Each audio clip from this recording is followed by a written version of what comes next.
2026 ഫെബ്രുവരി 20 Siraj editorial. യുഎസിന്റെ യുദ്ധവെറി നിർവീര്യമാക്കണം. ഇറാനിൽ America നടത്തുന്ന കുത്തിത്തിരിപ്പുകൾ സൈനികാക്രമണത്തിലേക്കും അതുവഴി മേഖലയാകെ ബാധിക്കുന്ന യുദ്ധത്തിലേക്കും നീങ്ങിയേക്കുമെന്ന ഭീതിക്കിടെയാണ് സ്വിറ്റ്സർലാൻഡിലെ ജനീവയിൽ ആണവ ചർച്ചയുടെ ഒരു ഘട്ടം കൂടി നടന്നത്. പശ്ചിമേഷ്യയിൽ സൈനിക സന്നാഹം ശക്തമാക്കുന്ന അമേരിക്കയ്ക്ക് ഇറാനിൽ വെനിസ്വേലയിലെ പോലെയൊരു എടുത്തുചാട്ടത്തിന് ധൈര്യം പോരാ.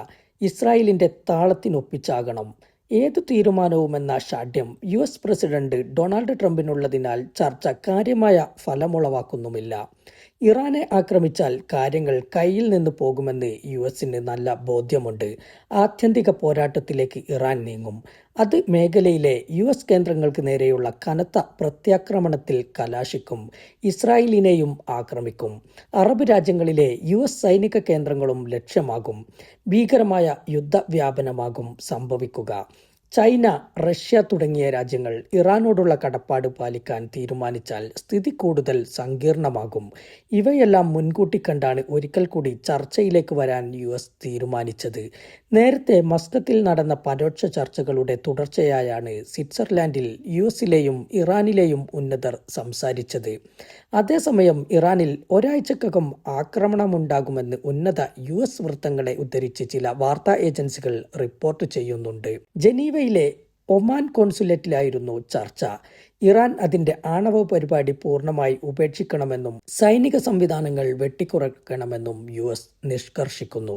ഫലസ്തീൻ, യമൻ, ലെബനാൻ, സിറിയ തുടങ്ങിയ ഇടങ്ങളിൽ ഇറാൻ നടത്തുന്ന ഇടപെടലുകൾ അവസാനിപ്പിക്കണം, ഇസ്രായേലിനോടുള്ള സമീപനത്തിൽ മാറ്റം വരുത്തണം തുടങ്ങിയ നിബന്ധനകളും യുഎസ് മുന്നോട്ട് വെക്കുന്നു.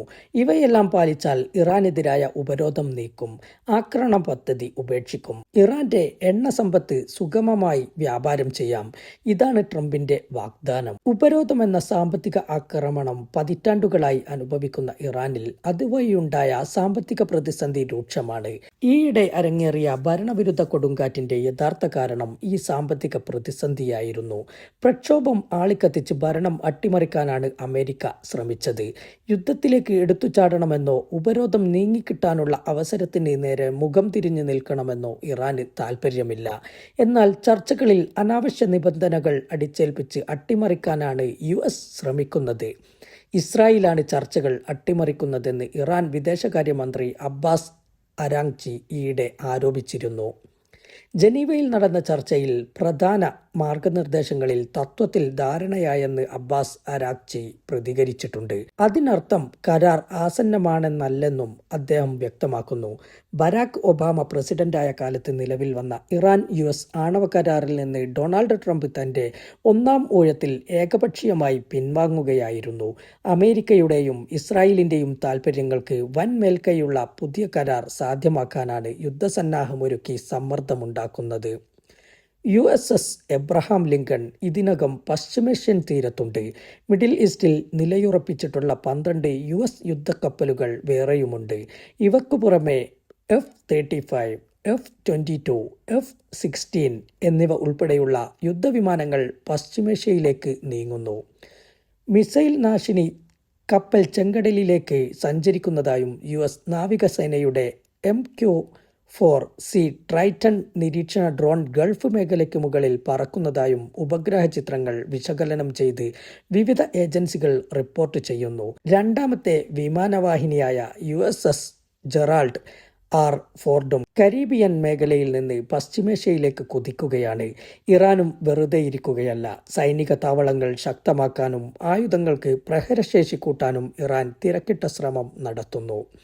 ഹോർമുസ് കടലിടുക്ക് കേന്ദ്രീകരിച്ച് റഷ്യ, ചൈന, ഇറാൻ സംയുക്ത അഭ്യാസം നടത്തിയത് ശക്തമായ സന്ദേശമായിരുന്നു. യുദ്ധം ഒരു രാജ്യത്തെ മാത്രം ബാധിക്കുന്ന ദുരന്തമായിരിക്കില്ലെന്നത് ചരിത്രം അടയാളപ്പെടുത്തിയ വസ്തുതയാണ്. ട്രംപിന്റെ തീരുവനയം താറുമാറാക്കിയ ആഗോള സാമ്പത്തിക രംഗം കൂടുതൽ കടുത്ത മാന്ദ്യത്തിലേക്ക് കൂപ്പുകുത്തും. ഹോർമുസ് വഴി എണ്ണഗമനം തടസ്സപ്പെടുന്നതോടെ ഇന്ധനവില കുത്തനെ കൂടും. ഇന്ത്യയെപ്പോലെയുള്ള രാജ്യങ്ങൾ അനുഭവിക്കേണ്ടി വരുന്ന പ്രതിസന്ധി വിവരണാതീതമായിരിക്കും. ഗൾഫ് മേഖലയിലുണ്ടാകുന്ന തൊഴിൽ പ്രതിസന്ധിയും ഇന്ത്യയെ നേരിട്ട് ബാധിക്കും. ഇസ്രായേൽ മാത്രമാണ് യുദ്ധം ആഗ്രഹിക്കുന്നത്. ഈ ദുഷ്ടലാക്ക് ബെഞ്ചമിൻ നെതന്യാഹുവിന്റെ അധികാര സംരക്ഷണം മാത്രം ലക്ഷ്യമിട്ടുള്ളതാണ്.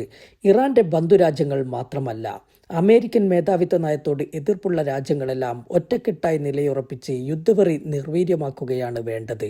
അറബ് രാജ്യങ്ങൾ ഇത്തവണ ശരിയായ പാതയിലാണെന്നത് ആശ്വാസകരമാണ്. ചർച്ചയും ഭീഷണിയും ഒരുമിച്ച് പോകില്ല.